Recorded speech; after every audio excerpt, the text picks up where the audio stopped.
Todo está solo y cerrado, contestó Juan. Nadie me ha visto. ¿Y Mariana? Aquí, Juan. He salido con bien y viniste. Ya sabía yo que habías de venir. Solo temía que no hubieses recibido mi carta. Mariana buscaba en la oscuridad las manos de Juan. Agustina había cerrado el balcón y encendido las palmatorias colocadas delante del nicho de la Virgen. Juan se encontraba junto a la cama donde estaba recostada Mariana. He perdido quizá el honor, mi porvenir y mi carrera, y después también perderé la vida, pero no importa, todo por ti, Mariana. He venido y estoy contento. Juan estrechó a Mariana en sus brazos y le dio un ardiente beso. Todo lo he perdido también por ti, Juan, honor, títulos, riqueza, quizá también la vida más adelante, pero estoy contenta como tú. Y a su vez Mariana estrechó a su amante en sus brazos y correspondió su amoroso beso, únicas pero sinceras ardientes caricias. No hay que perder tiempo, Mariana, dijo el amante. Las patrullas, por una disposición del comandante general, deben recorrer la ciudad desde la 1 de la noche porque temen no sé qué movimientos de los barrios. Oye. En efecto, se escucharon las herraduras de unos caballos y a poco una patrulla de 4 hombres y un cabo pasó por la calle. El sereno, listo, antes de que llegaran, quitó la escalera y la arrimó al farol cercano. A poco todo volvió al silencio. Lo tengo ya arreglado, dijo Juan. Estará con mi tía, que lo cuidará al pensamiento y nada le faltará. Y tú debes estar completamente tranquila. Mientras tengamos nuestra parte a esta buena Agustina, tendrás modo de verlo, aun cuando esté aquí tu padre, y nos escribiremos para arreglar la manera de hablarnos, si es posible, y de concretar nuestro casamiento, para lo que voy a valerme de personas a quien el conde considera y necesita mucho. De pronto tengo que regresar a mi campamento. He dejado la tropa a cargo de un capitán y sabe Dios lo que habrá ocurrido. Juan descendió con mucho tiempo por la escalera que había vuelto a colocar el sereno y cuidando mucho un bulto que tenía en un brazo y cubría su espeso capotón azul. Cuando se vio en la calle, sacó del bolsillo unas monedas de oro, las dio al sereno y desapareció misteriosamente entre las sombras de la negra noche.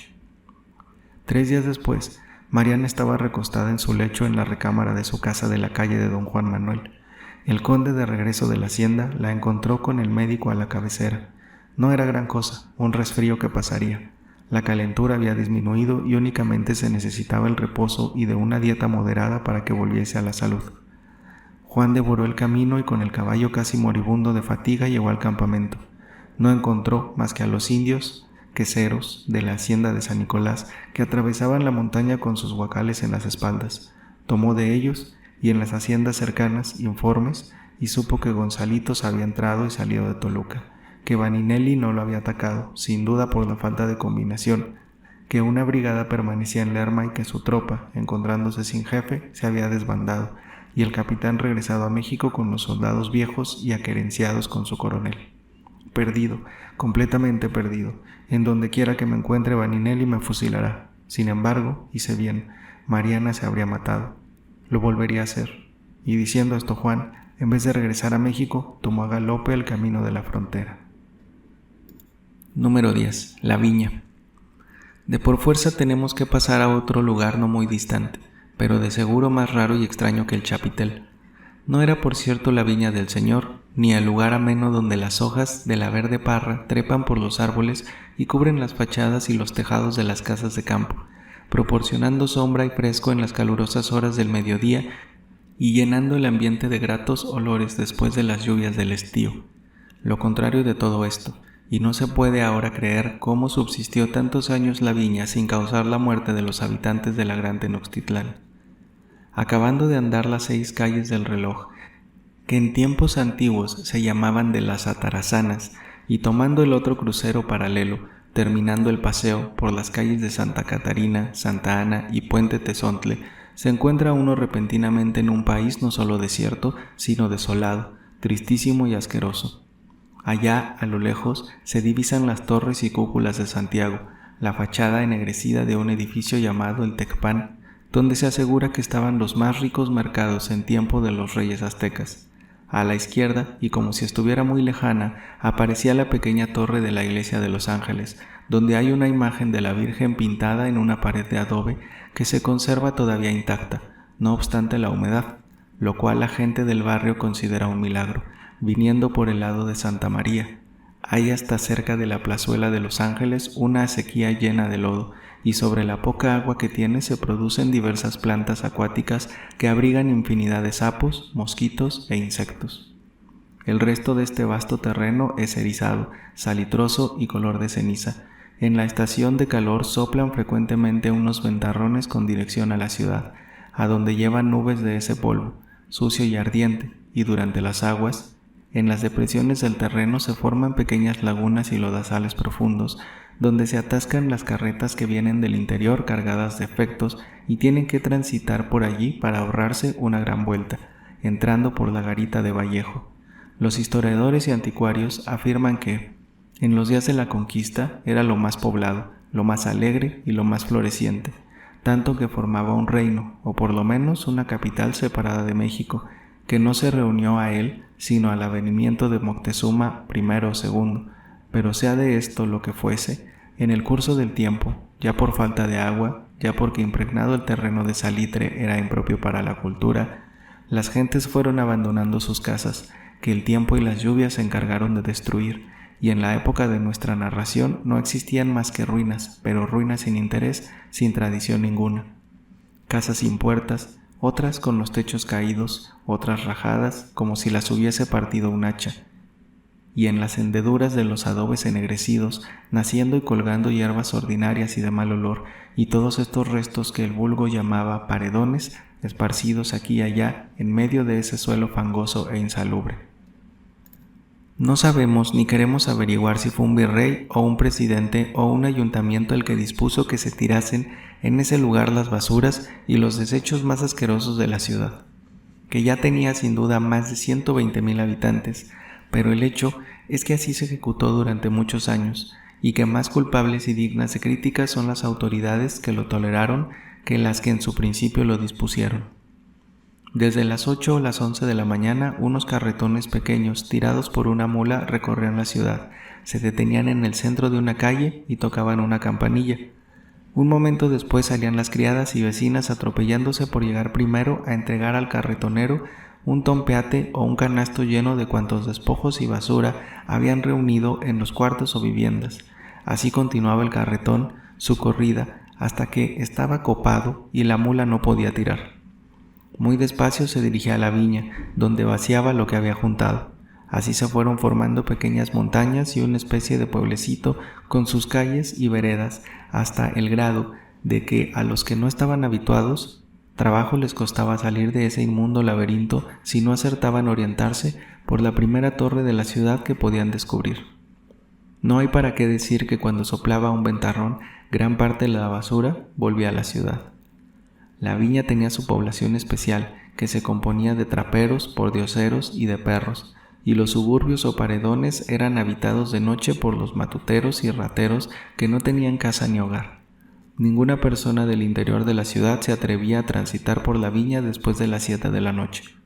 Los traperos esperaban todos los días sentados en la cumbre de esas pequeñas montañas la llegada de los carretones, y sin más instrumento que un palo o un clavo grande, escarbaban hasta encontrar pedazos de fierro, platos quebrados, trapos, zapatos viejos o cualquier cosa que les pudiera producir alguna utilidad.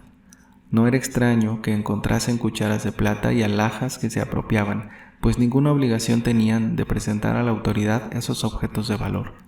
Los pordioseros no escarbaban la basura, sino que simplemente observaban si algo de lo que recogían los traperos les podía convenir y comprar al contado, y por un tlaco o cuartilla un sombrero, un pantalón o un par de mangas de chaqueta o la pierna de un pantalón.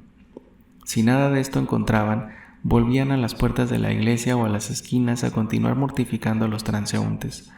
Los perros, en tropel, peleando unas veces, en paz otras, recorrían las veredas, trepaban por los montones, escarbaban la basura con la desesperación que da el hambre, hasta encontrar un hueso o un armazón de gallina, pero concluyeron por fijar allí y en San Antonio Abad su domicilio y formar una colonia perfectamente organizada. Es curioso saber por qué.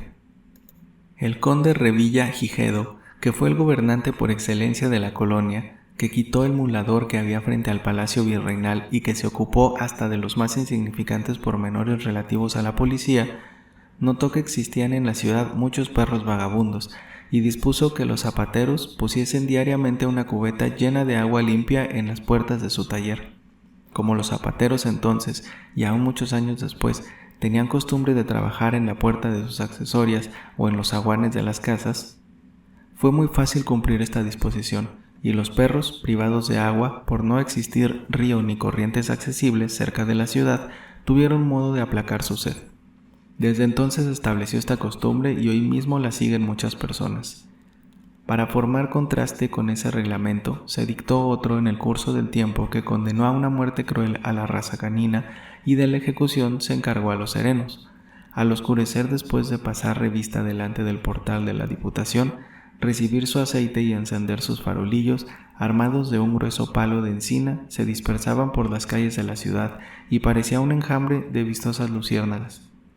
Los que los observaban ir, presurosos y resignados a tomar su puesto en una noche fría y lluviosa, no podían menos de concebir una cierta simpatía. Estas luciérnagas se convertían en unos animales más crueles que los que iban a matar. Hasta las 11 de la noche, el sereno, acurrucado en la puerta de una panadería y envuelto en su capotón azul, dormía profundamente. Concluido el teatro, cerrados los billares y cafés y retirada la gente a sus casas, quedaba el traidor enemigo de los perros sueño del campo. Dejaba su farol en medio de las 4 esquinas, empuñaba su garrote y se deslizaba cautelosamente por las aceras. Encontraba a un infeliz perro durmiendo descuidado en el quicio de una puerta, le asentaba un tremendo palo y le rompía las costillas o la cabeza. Si el animal no podía correr, el sereno se encarnizaba y lo hacía allí pedazos. Si corría, le lanzaba el palo con fuerza y le quebraba una pierna, y allí tirado, indefenso, le daba diestro y siniestro hasta dejarlo tendido en un charco de sangre. A los perros que transitaban pacíficamente en busca, quizá de algún alimento que no habían encontrado en todo el día, les cabía la misma suerte. A veces solían escapar heridos y morían en las arrabales después de 3 o 4 días de sufrimiento. En varias noches se ponían de acuerdo 4 o 5 serenos y apoderándose de las bocalles se espantaban mutuamente los perros, de modo que por cualquier lado que quisieran huir recibían terribles golpes o heridas con un lanzón corto que llamaban chuzo y era el arma reglamentaria.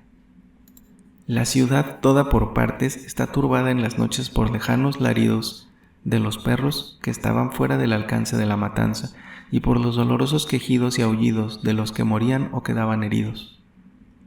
Muchas noches era imposible dormir y las calles amanecían manchadas de sangre. A los serenos se les pagaba $1 por cada perro que mataban y a la madrugada cada uno, según sus obras, se dirigía a la Diputación, arrastrando un racimo sangriento, deforme y horrible. Tendían a los perros abajo de la banqueta para que el público se recrease con este agradable espectáculo, obra de los sabios ediles y de los íntegros y celosos gobernantes de la ciudad. Y no faltaba vez en que el regidor, a quien tocaba manifestar su celo por la íntegra distribución de las rentas municipales, bajara a contar los cadáveres, seguido de una turba de muchachos y mujeres que lo veían con una especie de terror y como si él fuera personalmente el autor de toda aquella espantosa carnicería. Los perros dilataron, en verdad, pero tuvieron que reflexionar para poner fin a este estado de cosas. Repentinamente desaparecieron, ni uno solo acostado en las puertas, ni uno solo transitando por las calles. En vano buscaban los serenos, ya en grupo de 3 o 4, ya separados, un perro siquiera para dar testimonio de su celo y ganar el real. Tuvieron que contentarse con sus 4 reales de sueldo y resignarse a dormir el resto de la noche, pues una vez que atizaban los faroles ya no tenían ocupación ninguna, importándoles muy poco la seguridad de los vecinos. Los perros resolvieron no transitar por la ciudad de noche. Hicieron sus habitaciones en la viña, cavando agujeros en lo más intrincado y recóndito de la basura, y lo mismo en San Antonio Abad, pasada la garita, aprovechándose de unos montones de tierra. En la mañana, la mayor parte se encaminaba trotando, corriendo con las orejas paradas y moviendo la cola, hasta las calles. Allí hacían alto, olfateaban y se dispersaban a buscar su vida. El uno se metía en un figón, que era obsequiado por los que almorzaban con un pedazo de pan o de carne, o con un puntapié, lo que era más frecuente. Otro atrisbaba con paciencia que se descuidase la vendedora para arrebatarle de su sartén un pedazo de chicharrón y corría. Algunos tenían ya en sus casas conocidas, donde las criadas o las amas les guardaban las sobras y se las ponían en el patio en una cazuela, y no tenían más que entrar y almorzaban caldo, huesos de gallina y ternera, garbanzos, pedazos de pan, vaya, como unos príncipes.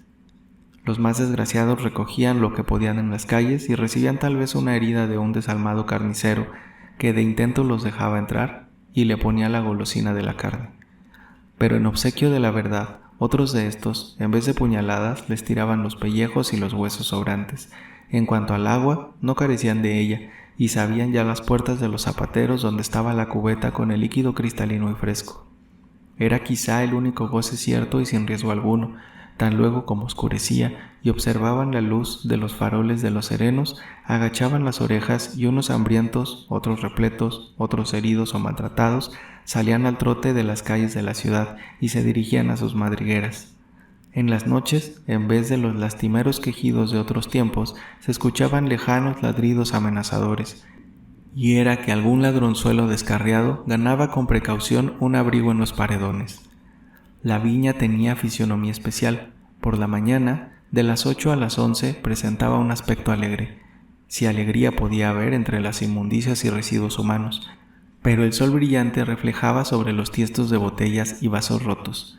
Los restos de legumbres que desperdiciaban las cocineras recobraban con el sol su tinta verde, y las cúspides de aquella extraña serranía estaban llenas de muchachitos casi desnudos y de hombres que, vestidos de harapos y remiendos de colores, se destacaban desde lejos como si fueran los bocetos de un gran cuadro al estilo Díaz, y luego los carretones iban y venían, apostrofaban a sus mulas, reían y platicaban entre sí como si fuesen las gentes más felices del mundo, y uno que otro arriero solía dirigirse por las orillas de este extraño lugar, por si los burros encontraban para almorzar algunos rabos de cebolla u hojas de col. Después de las 12 de la mañana, todo ese rumbo quedaba desierto, ni perros, ni traperos, ni arrieros, nada. El sol, reverberando, calentaba las montañas que parecerían querer arder, y se comenzaban a desprender gases mortíferos y deletéreos que el viento se encargaba de introducir hasta los más ricos comedores de los desgraciados habitantes de la capital. Entre las muchas viejecitas que concurrían a la viña, había una muy metódica, muy callada y hasta cierto punto más bien vestida y aseada que las demás, que era la imagen de la mugre y de la miseria. A las 8 oía su misa de Nuestra Señora de los Ángeles y se encaminaba enseguida a los basureros. Juntaba únicamente fierros viejos, llaves, tomillos, picaportes y ceniza. En el baratillo ya tenía los marchantes para la ferretería, y 4 o 6 casas donde entregaba la ceniza, limpia y tamizada, que servía para bruñir los candelabros y vasijas de plata. Esta viejecita, que se llamaba Anastasia, y le decían Seña Anastasia, estaba arrimada en una atolería del callejón de la Condesa. Lamentada atolería, porque tenía cierta fama en el rumbo, no obstante estar en el costado de la opulenta casa de los marqueses de Guardiola, presentaba el aspecto más desagradable. Era una accesoria que daba al angosto callejón con una acera donde apenas podía andar una persona de frente. El interior tenía un piso de vigas podridas y el color de las paredes comenzaba desde el amarillo pálido hasta el negro cerrado, matiz como de panorama de infierno que se comunicaba a las vigas torcidas y desiguales del techo, adornadas como intento con espesas telas de araña. En un rincón, el brasero con 2 comales y al frente, una fila, 4 indias con las camisas asquerosas, con los pechos colgantes y las cabezas enmarañadas, moliendo maíz y haciendo el atole y las tortillas. En el otro rincón, pocos trastos de barro y los petates de tule para dormir. En la noche se quedaba en una de las molenderas la dueña del establecimiento y Seña Anastasia, la arrimada. Quisiéramos terminar, pero quizá logremos que el lector se interese por esta pobrecita vieja que no deja de hacer un papel interesante en esta verídica historia. Seña Anastasita era sola, como si hubiese caído de la luna. Cerca de 11 años había estado de portera en una casa de un licenciado en la calle del Amor de Dios, habitando una covacha oscura y húmeda y manteniéndose con coser ropa de munición. Se le acabó la vista y quedó reducida al bocadito que por caridad le bajaban de la casa del licenciado. Era chupadita, de bajo cuerpo, encanijada, llena de canas, casi amarilla, y no tenía, por cierto, motivos para engordar y tener buen color. El licenciado murió, la familia tuvo que dejar la casa, Los nuevos inquilinos le dieron 3 días de término para que desocupara la covacha, y después de 11 años de buenos servicios quedó, de la noche a la mañana, en las 4 esquinas, sin tener ni con qué amanecer ni dónde dormir. Así sucede a cientos de gentes en México, pero Dios no abandona a los desgraciados. Nastasita no lloró porque estaba ya seca y no tenía más que los huesos, ni maldijo la suerte ni se quiso suicidar, sino que salió simplemente a ver qué hacía y cómo, economizando. Con un duro, que era su capital, podía comer algunos días. Vagando aquí y allá por la ciudad, al pasar por la atolería del Callejón de la Condesa, le dio una corazonada. Entró, compró tortillas, contó a la atolera su situación y le pidió un rinconcito. Así es costumbre entre la gente del pueblo, que jamás niega la hospitalidad y concede un rinconcito y parte su miseria con cualquiera, aunque jamás lo haya conocido. Esto constituye un arrimado o una arrimada. El gobierno no ha pensado en establecer casa de asilo ni para el día ni para la noche, pero en cambio, en los barrios de México, todas las casas de los pobres son casas de asilo para los que son más pobres que ellos.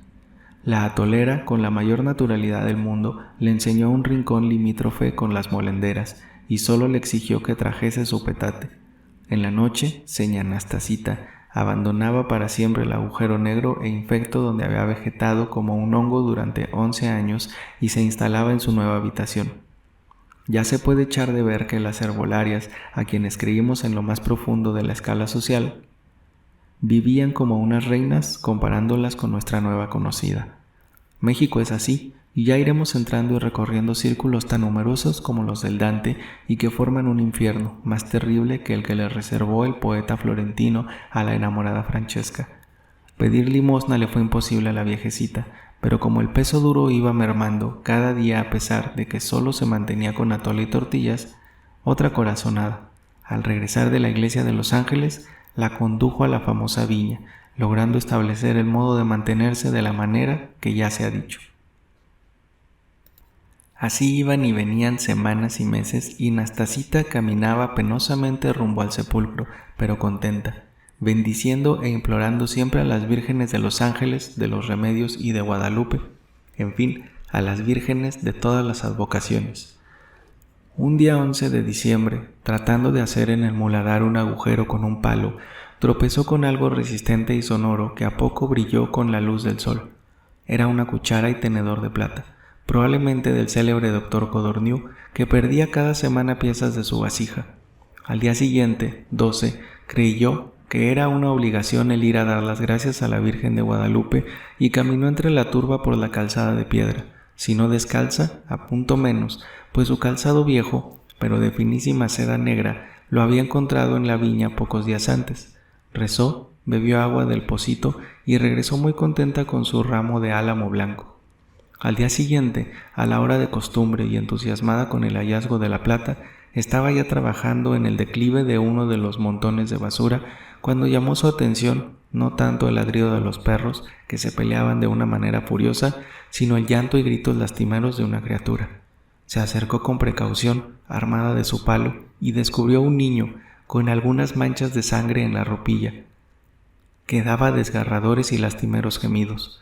Los ojos se le saltaban, y con sus manecitas quería como luchar o defenderse de 4 o 6 mastines hambrientos que ladraban en su derredor y que no lo habían devorado porque se disputaban la presa y porque un círculo de sopilotes, gritando y rozando el suelo, tan pronto quería descender como se remontaba. En una palabra, trataba de participar del festín y espantaban a los perros con el zumbido de sus alas.